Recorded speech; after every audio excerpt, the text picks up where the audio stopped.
So today we'll be talking about academic success in an online environment. The general outline, we'll talk about participating in Zoom. I'll offer some different suggestions so that we can try them out during today's presentation. And then we'll talk about learning styles, study skills, generic online learning tips. And then since I have you all, I'm gonna convince you to use the Learning Center services, which is the office that I work for. All right, so participating in Zoom. This was me the other day. I was telling Julie and Leslie, my cat got her claws stuck in something and I had to like sprint over halfway through a meeting because she was distracting me. But I think when participating in Zoom, there's lots of distractions and there's a lot of things that can prevent us from being fully engaged. So just some generic tips. First one is Zoom etiquette. Obviously, make sure you mute yourself when you're not talking. Everyone here seems to be pros at that. In Zoom, it can be really easy to just turn off your camera and to not interact with others, but make sure that you are yourself during your times that you are Zooming with others. Just as if you'd be in class, it's a good time to get to know people and have at least a teeny bit of social interaction, even if we don't get a lot of that these days. And then making sure that we respect others. As always, think before we write. I think sometimes when we're typing questions or we're typing random statements or whatever, we can be right in the moment and then we maybe write something that we don't mean or write a question that we actually know the answer to or whatever. So just taking a moment, just because we are online doesn't mean that we have anonymity or that we can do or say whatever. Utilizing the hand raising function if you want to ask a question during a live session is always really important. As someone who's facilitated sessions with lots and lots of people, it is really helpful when people actually raise their hand instead of, sometimes people will type in the chat and if I'm presenting, I don't get to see that chat pop up right away. So then I have to like move around and look. But if I see a hand go up, I can very quickly call on someone. So that's always helpful. You can also ask questions using chat. I think one really cool feature is that you can interact with your classmates during a Zoom session. So if you have a question, it's possible that other people might have that question as well. So go ahead and ask during the session. If your professor sees it, they can answer. If one of your peers sees it, or if you have a TA or a mentor in the class or something, they might be able to answer those questions for you so that you can understand the information and keep moving with the rest of the class. And then the last one is using the reactions. I think reactions are just fun in general. I like giving the clap ones. Sometimes I like the sassy claps, but you know, just doing something that shows that you are paying attention and that you are aware and you can celebrate each other and whatever. One thing that I know has made a big difference for me, nice reaction, Alec, I love it. One thing that I find really difficult when I am Zooming is when I have the grid view on and I can see a bunch of people, I get very easily distracted, right? When we're sitting in class, we're typically facing just the speaker. We might be able to see a few other people, but we're not looking at what everyone has in their rooms and what everything is going on. So I definitely recommend using the speaker view instead of the grid view. So in the top right corner, you can switch between the two of them. Speaker view is just whoever is the prominent speaker at that moment. And then grid view is everyone. So obviously use what's best for you, but there are a lot of people who say it helps with Zoom fatigue if they use the speaker view because there's not all this stuff coming at them all the time. Keep your camera on if you can. I think it's a great accountability thing if you have your camera on because you have to be paying attention. I know sometimes when you turn your camera off, at least for me, I'm always like, what's that person doing? Why'd they turn the camera off? Clearly they're not paying attention anymore, right? So holding yourself accountable to saying, I'm gonna keep my camera on as long as I can. Obviously things come up, but making sure that you are paying attention. And then the last thing for participating in Zoom, Zoom does have some different accessibility features that I would definitely encourage you to check out. So it's zoom.us/accessibility, and they have different features that you can turn on your own account, and then all these other things that you can utilize as well. Accessibility, keyboard shortcuts and stuff, and then also transcripts, captioning, you know, moving the videos and stuff. Just a few different things that you can look into that might help you learn better on Zoom anyway. Any questions about Zoom? Feel okay? I have a question. Is there an easy way to do the virtual hand raise? Is everyone else already know how to do that? Yes, if you go to the participants tab, I don't know if I have it on right now. I don't think I have it enabled. Oh wait, no, it is enabled. There it is. Perfect. Thank you. I had not found a simple way to do that, so I appreciate it. Yes, awesome. Okay, so next we're going to talk about learning styles. So I want to acknowledge first, before we go into learning styles, that it's kind of a hot topic in academia. Some people think that it's totally legit. You have a learning style, that's how you learn. Other people think that it's totally junk and that it's not real at all and we can all learn in all styles. I like to have a cop-out answer. I fall right in between. I think that yes, learning styles exist and we have our preferred ways that we learn, but also we are able to learn in other ways. We just might learn in some particular ways more quickly. So that's kind of where I'm at on that. Just to acknowledge that there is this controversy surrounding it. But learning styles just states that we have different modes that we receive, understand, and study information. For most people, there is a dominant style. I would say for most people, there's like 2 dominant styles. There's never really many people that are like, I am only this. Most people kind of flow back and forth between a few. VARC is a questionnaire that helps your learning by suggesting strategies that you should be using. I can share the link to this PowerPoint with you so you all can see the full questionnaire, but for the sake of time, I've put just a few questions on here for you. So we're going to go through it together. I will ask the question. There are 4 different responses that you can choose from. You can choose as many as apply to you. You know, if you're like, I'm all 4 of them, that's great. Put down all 4. If you're only 1 or 2, then you can put down just those 2. The answer options are V, A, R, and K. So just keep a tally of how many of each of the letters that you choose for the questions that we have. Does that sound good?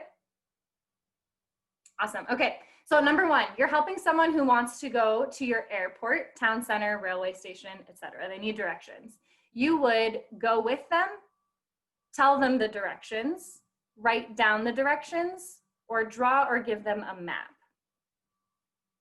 So write down which one is most like you.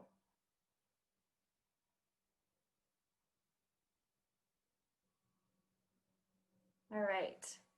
Number 2, you're not sure whether a word should be spelled dependent or dependant. You would see the words in your mind and choose based on the way that they look.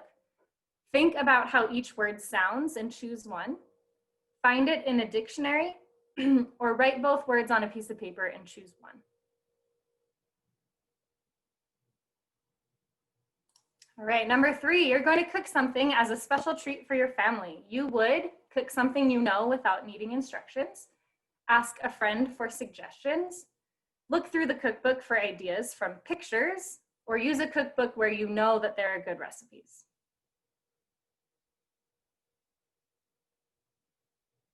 Or if you're me, you just order takeout. All right, number 4, you're about to purchase a digital camera or a mobile phone. How old school does that sound? Digital camera or mobile phone? Other than price, what would most influence your decision? Trying or testing it out, reading the details about its features, it is a modern design and looks good, or the salesperson telling me about its features. All right, you want to learn a new program, skill, or game on a computer. You would read the written instructions that came with the program, talk with people who know about the program, use the controls or keyboard, or follow the diagram in the book that came with it.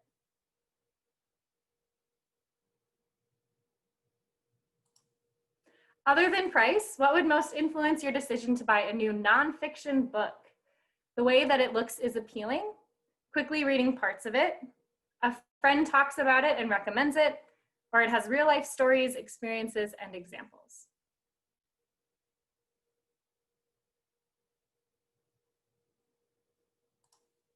Number 7, do you prefer a teacher or professor who uses demonstrations, models, or practical sessions, question and answer, talk, group discussion, or guest speakers, handouts, books, or readings, or diagrams, charts, or graphs?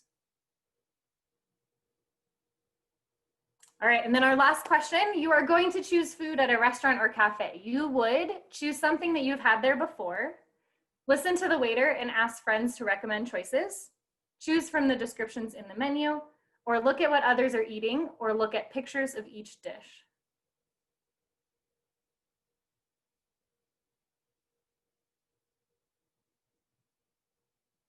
All right, so take a look at your option or all of your answers that you had for those and tally them up for each of the 4 letters. Emmett, what was your top learning style? K. Okay, all right, kinesthetic, awesome. And Alec, what was yours? Mine was visual. Visual, awesome. Julia? I had a tie. I had 6 for K, kinesthetic, and 6 for visual. Nice, awesome. And Leslie? I have auditory. Auditory, awesome. Okay, almost everyone. And no one had read write. Read write is like my absolute bottom one. So not surprised that no one got that as their top. All right, so we're gonna walk through each of the 4 of them and talk about what the description of that learning style is, and then just offer some different study strategies for that particular style.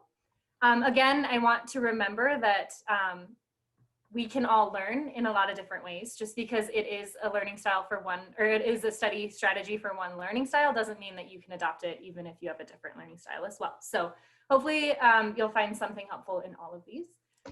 So our first one is visual. This preference uses symbolism, different formats, fonts, and colors to emphasize important points. Sometimes people get visual and kinesthetic mixed up when it comes to video and pictures. So kinesthetic is real life. So if you're looking at a picture of someone doing that, like an actual photo of someone doing it, that's kinesthetic because it's a real life example. But if you're looking at like a diagram of how, like how a lawnmower works or something like that, that's visual. Actual picture of someone mowing the lawn, kinesthetic. So just so you know, that's how they differ from each other. So if you are visual, try using some or all of the following to take in information. The first one is lectures who use gestures and picturesque language. I'm not sure if you've been seeing me present this whole time using my hands like 1,000 miles a minute, right?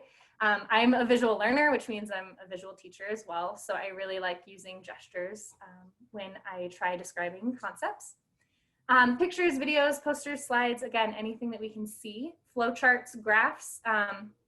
If we have a bunch of data or information, it can be helpful to see it in an organized way rather than just having some numbers on the page and trying to figure it out on our own. When interacting with notes or with annotating when we're reading or anything, it can be helpful to underline, to use different colors, to use highlighters or anything like that. When I was in undergrad, I would take my notes in different colors, whether it was Monday, Wednesday, or Friday, it would either be green, blue, or purple. And then when I went through to highlight, so for example, like my history class, I would have people in one color, places in another color, dates in another color, but something that helped me visually organize. So when I said, I know I learned this on Wednesday and I know I'm looking for a person, I'm looking for, blue writing and a purple highlighter or something like that, right? It helped me be efficient. Obviously we can't choose our textbooks, but if we have textbooks with diagrams and pictures, those can be beneficial to us. If we do not have a textbook that has that, finding other resources that we can use that show visual representations of that information is great. And then using symbols. So when we're writing, using stars, putting @ signs, boxing things, whatever. And then white space. So being able to say, this topic here relates to all this, and then I have this space showing that it's a break, and then we have new information underneath of that. So for those who said visual, do you find that this feels like a pretty accurate representation of different ways that you can study?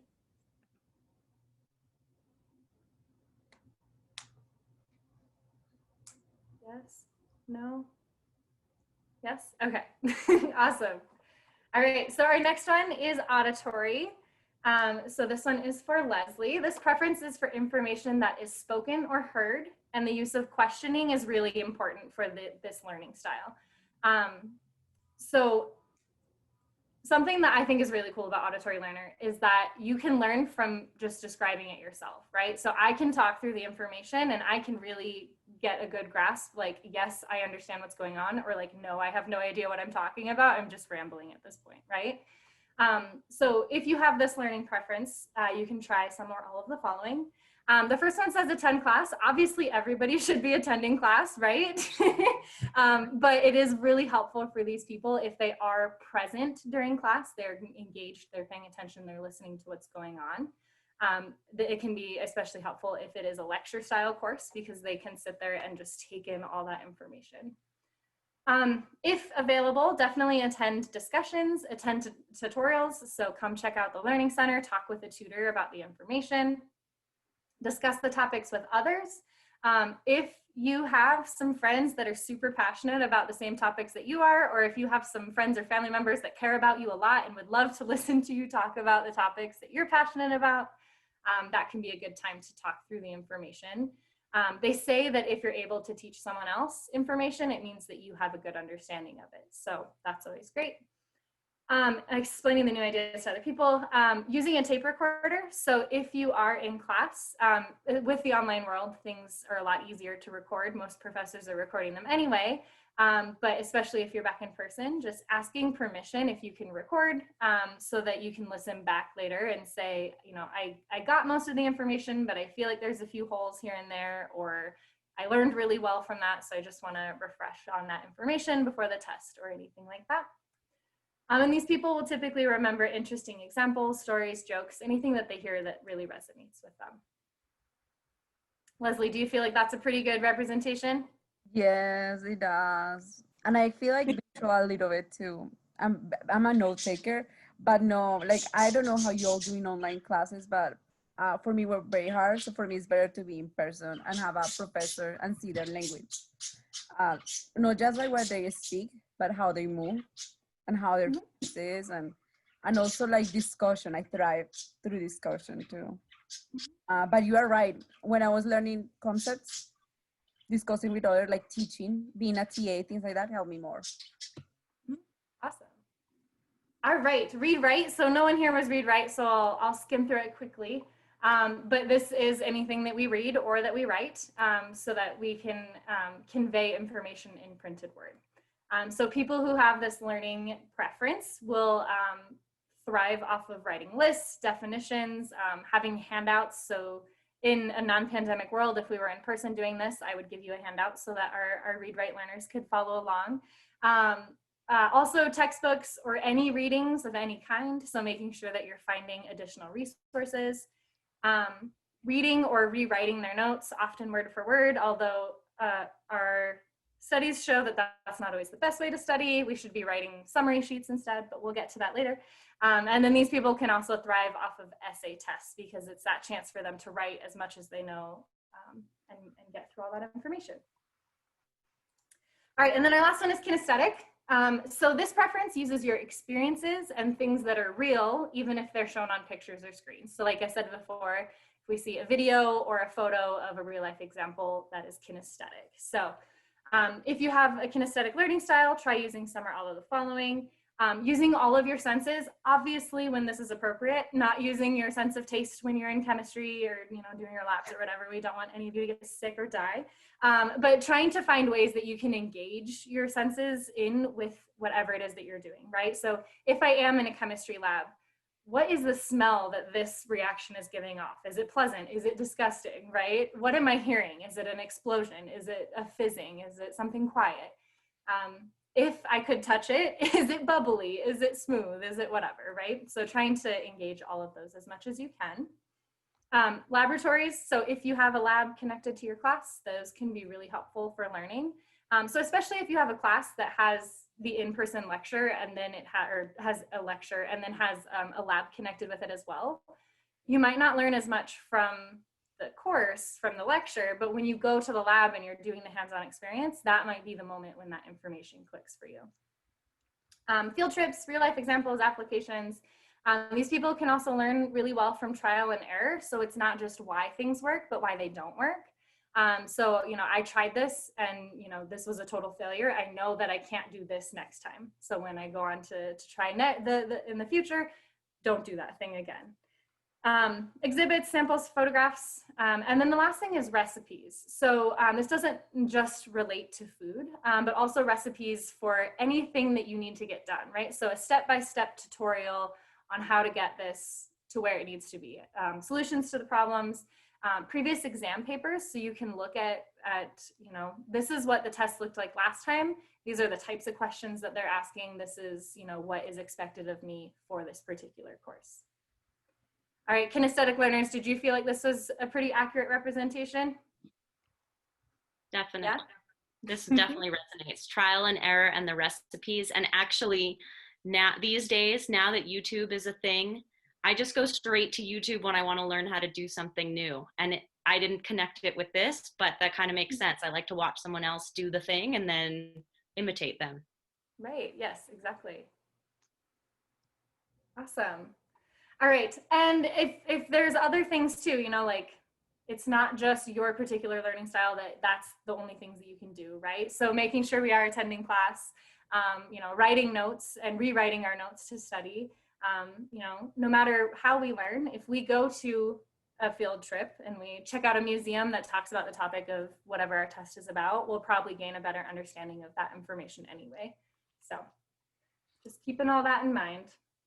All right, we're going to talk about some generic study strategies now, not just your learning style, but how we can learn and how we can hold ourselves accountable to learn. So the most important thing I like to talk about when we talk about study strategies is the curve of forgetting. So our brains are really awesome, but also sometimes they're not the best things in the whole wide world, right? So studies show us that if we learn information and we don't review it within 24 hours, we're likely to forget 70 to 80% of it. Look at this, nosedive, we're forgetting everything. And most of the times when we learn information, we'll have a test about every 28 days or so, right? It's usually pretty cyclical. Every month we're gonna have a test, right? So if we're not reviewing that information at all during that time, we're gonna lose about 90 to 95% of it. So as cheesy as it sounds, studying starts from the moment that we learn information. If we're not studying a teeny bit every day or every other day, we're gonna have to reteach ourselves this information and we're gonna have to fill in these gaps rather than spending just a few minutes every day reviewing that information, gaining a really good understanding of it. And then when test time comes, we can actually push ourselves to study and learn that, you know, gain a deeper understanding rather than trying to cram it all into our heads and have a, you know, a base understanding of it. So even just 10 minutes a day for the first, you know, month or so, or first few weeks, and then moving to like 5 minutes a day that you just review your notes real quick and check out to make sure that you have, you know, that you feel comfortable with it. So some basic things that we can do, teaching a friend, like I said, if we're able to explain a concept to someone else, it means that we have a good understanding of it. We're not all lucky enough to have people that would love to talk about these concepts that we're learning in classes. So it doesn't have to be actually teaching a friend. You can talk to the wall, you can talk to a mirror, you can go to a tutoring session and talk to a tutor and just teach it to them, whatever that looks like for you. But having a moment where you force yourself to go through that information and say, this is what I know. Because if you're not saying it out loud, if you're not holding yourself accountable, there might not, you know, you may have a false sense of confidence and then you get into the test and you're like, just kidding, I didn't know anything. The next thing is quizzing yourself. So either, you know, making a quiz using the study guide, you know, making a quiz for a friend and switching with them or something. But actually thinking through what types of questions do I think are going to be on this test? What can I do to prepare so that I am familiar with these types of situations and types of questions? And then the last one is using concept cards and memory games. So concept cards are essentially the same as a flashcard. You have your term on one side and definition on the other.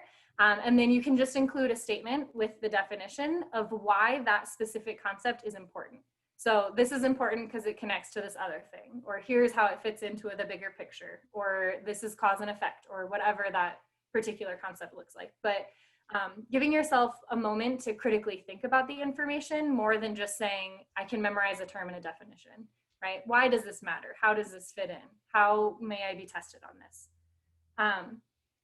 And I think the one really important part about flashcards, when I was in undergrad, I would use flashcards all the time. And I would test myself, right? I would go through them and be like, yeah, I know it. yeah, I know that one, moving on, right? And then test time would come and I'd be like, I didn't know any of that stuff. I did not hold myself accountable to actually study.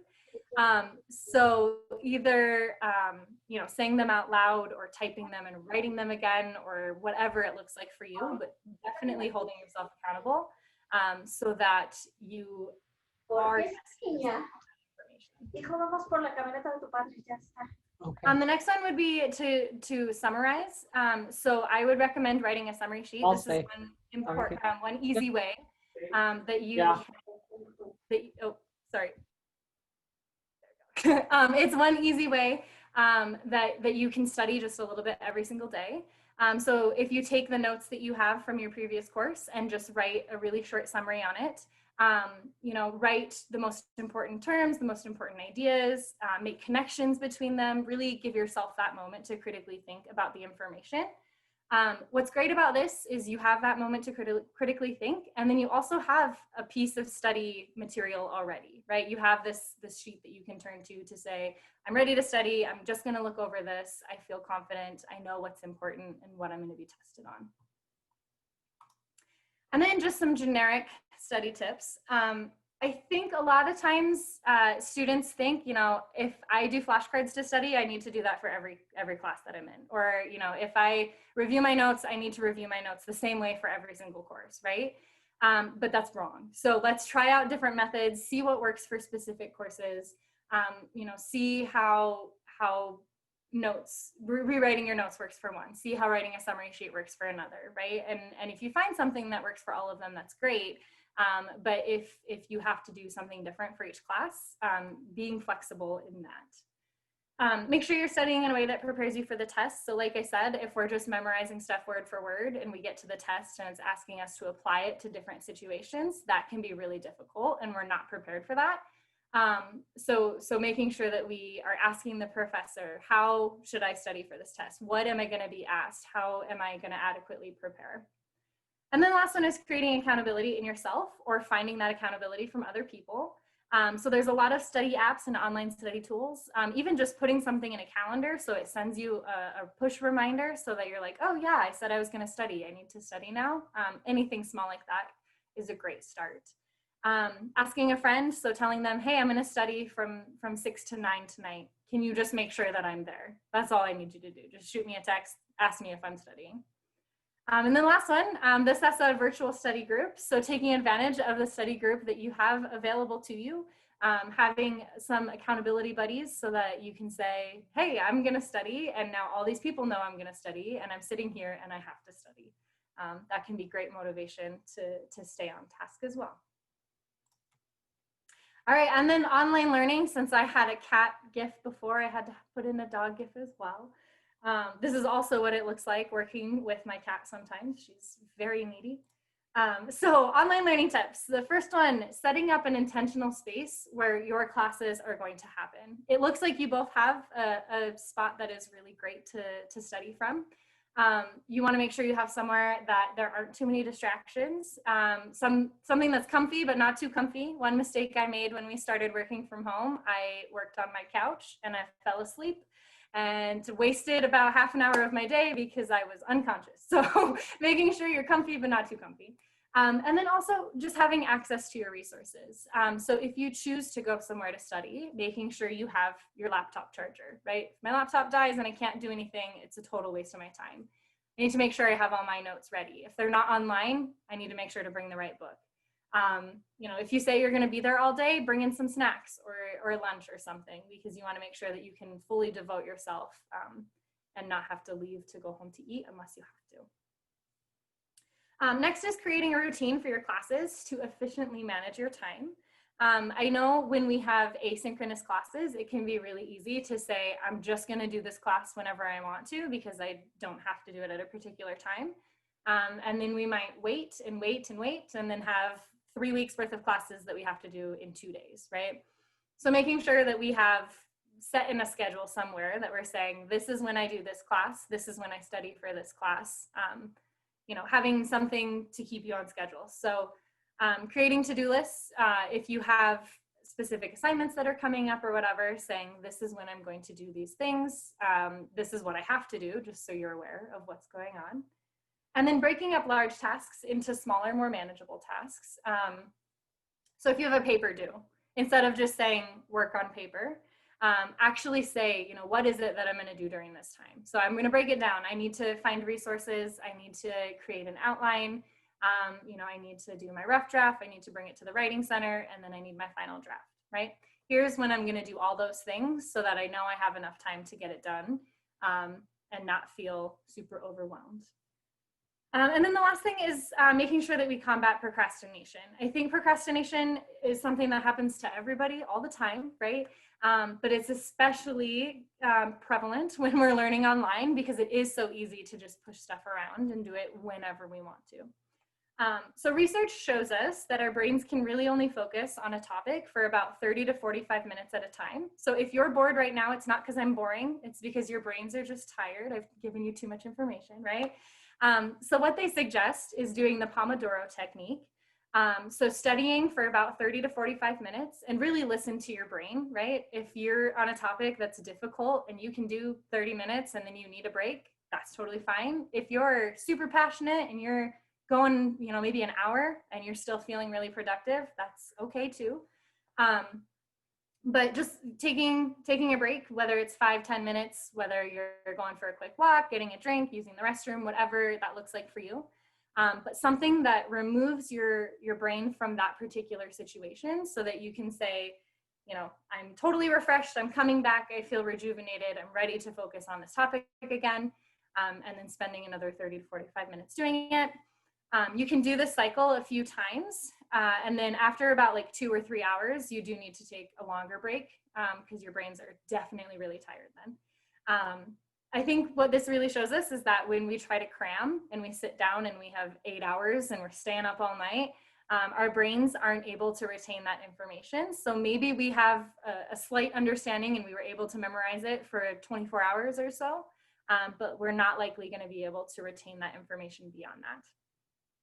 And then the last thing about procrastination, the hardest part is getting started. And I know that's super cheesy, but our studies show us that a group of people that were told to just sit down for 5 minutes and work on something, and they didn't have to continue after that 5 minutes if they didn't want to, 80% of them continued on after that first 5 minutes. So it's just the fact, you know, whatever it is daunting. I don't want to do this. It's so much work. I'd so rather be doing all this other stuff.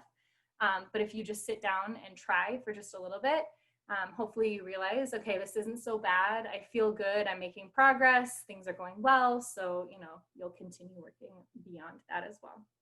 I also think it's important to recognize that procrastination is a form of stress relief. It is a way that we treat ourselves and take care of ourselves, right? But if we do that too much, it leads to worse consequences down the road, right? So acknowledging maybe every once in a while, it's okay if I push some stuff around because I need to take care of myself. But in the long run, am I doing it because I just don't want to do this, or am I doing it because I actually need a break from it? So kind of holding yourself accountable in that way as well. All right. Now we're going to talk a little bit about the Learning Center services, just so you're all aware of what we have going on. So our website is learningcenter.utah.edu. We do have free tutoring, so there's a bunch of courses. You can check it out here, our list of courses that we offer tutoring for. It's a lot of the lower level general education courses, but there are some higher level courses in here as well, depending on what you need. But I just wanted to kind of walk through showing you how to schedule an appointment and then also talk about our learning consultations as well. So if you are interested and would like to schedule an appointment with our tutors, you'll just click on schedule a tutoring appointment. It will bring you to our policies, just so you're aware what you're getting yourself into and what you're agreeing to by creating or scheduling an appointment. But after you've read and agreed to these, they're not scary, I promise. They're just meant to intimidate you a teeny bit. But after you've read them and agree, you can click schedule an appointment, and all of the courses will be listed here. What happens if you go towards the end of the week to schedule an appointment, it's only going to show you some of our courses because we're only going to have some availability. So if we say we have a course that we tutor for and it's not here, you just have to click next week, and then way more courses will show up. It's just when we get close to the end of the week, there's less availability, so people get really confused by that. So I want to make that clear beforehand. But what would happen, you just click on the course that you want to tutor for, select a video, or some people have telephone meetings, and then you can pick a day that works best for you, and you can choose the time slot that works best for you. And then you just have to fill out a couple of questions, your preferred name and pronouns so we can address you correctly, your unit, meeting topic, phone number, and then again, you just have to agree that you're going to attend and that you've read our policies. Just in case something happens, we want to make sure that we have proof that you said that you read it. And then you'll go ahead and click schedule appointment. If you scheduled a video appointment, you'll get an email confirmation that has a link that is right where your meeting is going to be. So a few minutes before your meeting starts, you can just click on it and join the meeting. If it's a telephone meeting, your tutor will call you. So super quick and easy. And then the other thing that we have is learning consultations. So myself and 5 of our higher level tutors meet with students and just talk about different strategies for academic success. So stuff like this, as well as time management, test taking strategies, test anxiety, whatever it is that you think would make you a better student. And you schedule those the same way. It's through our online scheduling system.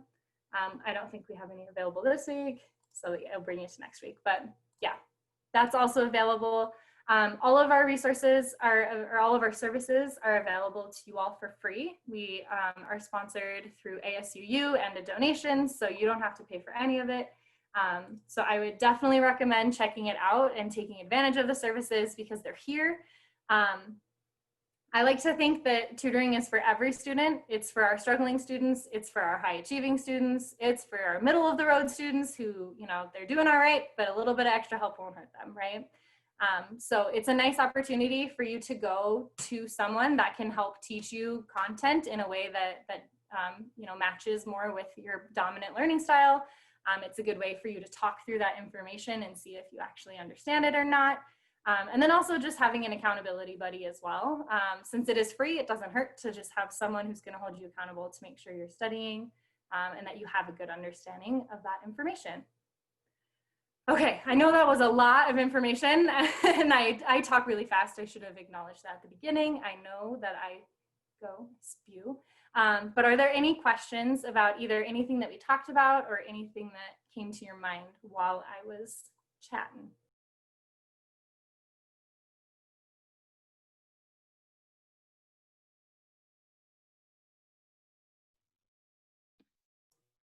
I'll ask a question unless Emmett or Alec has a question they want to start with. So I'm wondering what you would recommend, any modifications you might recommend or resources for those of us who maybe struggle with attention as a sort of broader kind of challenge. Yes, absolutely. I think being in a place that you can be the most productive is really helpful, which I know is difficult, especially when learning from home. But, you know, if there is, not when we're not allowed on campus, but you know, in a couple weeks when we can go back, you know, finding a place that you can be in a quiet space, like this is my reserved room, this is where everything is. But I also think when you are looking at our hierarchy of needs, right, if we have some psychological needs at the bottom that aren't being met, and that is what's drawing our attention away, I think it's really important for us to acknowledge that and do what we can to address them. Because if we aren't having our basic needs met, we can't get into intellectual, higher level needs. So, you know, if it's something that's like, I have this thing in the back of my head that really needs to get done, you know, just having a moment and saying, does it need to be done right now? Can I write it down and do it later? Or should I leave what I'm doing and address this particular situation? You know, if it is something silly, a lot of times when I'm working, I'll think of something and I can't get it out of my head until I write it down. Because I'm like, I'm gonna forget it. I need to think about it. I need to think about it. And then that's taking up our brain space when we could be using that for something else. So, you know, quick jotting it down or having a cell phone reminder to say, maybe if I just tell myself to worry about this later, then I can, you know, set it aside and focus for right now. Which I know that that's a lot easier said than done. It is definitely like a practice that you have to get used to. But, you know, one of my favorite pieces of advice that someone gave me is when I have thoughts like that, that detract me from something or that make me feel guilty about something or whatever, acknowledging them and letting them go. So in my personal experience, acknowledging them means to write them down, right? To say, this is what I was thinking, this is how I feel about it, and I'm over it. I'm gonna worry about it later. I'm gonna think about it later. But right now, this is what I need to do. Can I add something, Julia? I also really like something that the counseling center was telling in one session to the LGBTQ center, like the students. They were telling about because we're in, like sometimes a little bit stressful, you know, trying to learn like online and just being on, you know, here like a quarantine is going on, things like crazy things, stressors outside of our control are going on. So they were saying like starting the day or like the task with like a sensory kind of like type of practice. So like a way that kind of wakes your senses. So let's say for instance for me, I love like diffusers, like the oil, like you know, like lavender smells and excuse me, my phone. Then I really love having that and just being able to relax. Also, other students I really like tea. You know, they just don't drink tea, so that like wakes up their smell and their taste. Or like students like need some comfort, so you can put your blanket on, and that kind of like grounds you, and it wakes you like all your senses. And it has to be like something simple. Doesn't have to be like super elaborate. Whatever works for your body and for your soul, I guess. So that way you can pay attention. Like it helps you to continue like in the purpose that you want to do, but also like reduces the stress a little bit too. I love that. I'll just add briefly from my own experience. So I've been a graduate student for almost a year and a half now, and I have found that I am struggling a lot. And I think I have struggled a lot with attention in a way that I just kind of ignored and pushed through. So I would just say to anyone else who's struggling with that trial and error is key, just because, you know, I think all of the ideas that Casey, that you list are great. And also if you need to make small adjustments to them, there's no reason not to do that. So for example, I tried the Pomodoro technique and it wasn't working for me and I couldn't figure out why. And I've found that actually I can do 30 to 40 minutes of work, but not the same work. So I can do 10 to 20 minutes of one thing and then I switch modalities. So I'll try reading for 10 to 20 minutes and then I'll switch to writing, or I'll even switch to a task that's more, maybe even like cleaning, something that I need to do that's productive, but that is engaging my senses in a different way. So I just put that out there because it's definitely been a struggle for me, but trial and error has been key to figuring out how to make those adjustments that work for my needs. Awesome. Anything else that you can think of? We feeling pretty good? Ready to take on the rest of the semester? Awesome. Okay, sweet. Well, that's all that I have for you all today. If you do have any questions, feel free to send me an email. It's casey.hoekstra@utah.edu. You can reach out, you can schedule an appointment, you can schedule a learning consultation or a tutoring appointment, whatever it is that you need, we're here to support you. And if you need anything, I'm a student success advocate, and I'll be happy to connect you with any resource, or like maybe if you need a accountability buddy, I'll be happy to do that. So like you can test you. I have a phone that is my work phone, so I can test and I can email and I can share that information as well, like at the end of the session too. I wanted to ask you, like, just to challenge you to at least do an appointment for tutoring for the next assignment that you have that you think is not necessarily like just that you need help, but you will more effectively like use your time, but also gives you like accountability. Okay, I'm gonna do the draft for the draft or like this math homework because I have my tutoring appointment, and that way you can see how the tutoring works and practicing it. And it's okay to ask for help, and it's okay to use the resources, so you don't have to be killing your neurons, I guess, your brain cells sometimes for like too much time consuming, because there's sometimes you just need one answer and everything connects. So yeah. Thank you so much, Leslie and Casey, and Emma and Alec. Thank you for making the time to be here.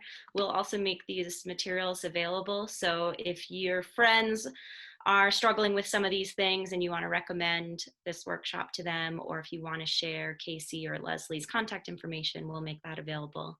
But thank you all for taking the time on a Thursday afternoon during one of the busiest weeks of the semester. I hear it's midterm season, so hang in there. And it's so nice to spend this time with you all.